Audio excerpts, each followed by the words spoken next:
types of things. You've had an amazing success story with Bridgewater. You started the company in your kitchen, I believe. 40 years ago, you built it into the most successful hedge fund in the world. When you started, how did you learn to invest, and how did your investment strategy change over time? Well, I learned from my mistakes. In other words, my instinct is, you go there and you place a bet.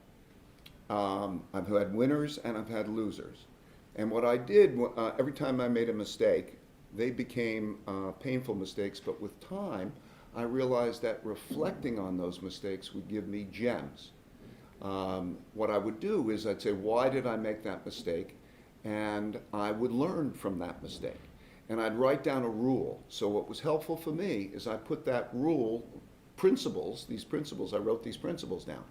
Those principles that I wrote down, I then put into algorithms, in other words, equations. And what I learned by being able to do that is if I took my decision criteria, those principles, and then I tested them back through time, I gained a perspective that was fantastic. I could test them in back 100 years. I could test them in different countries, and I would learn how those rules worked.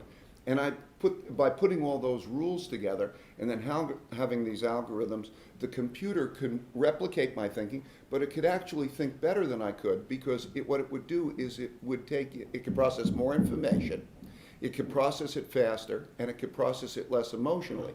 So it was like having a GPS that was next to me while I was also making my decisions, like you're driving in a car and you have both operating. And to have that next to me was, invaluable. It would learn, I would learn, and together we built that.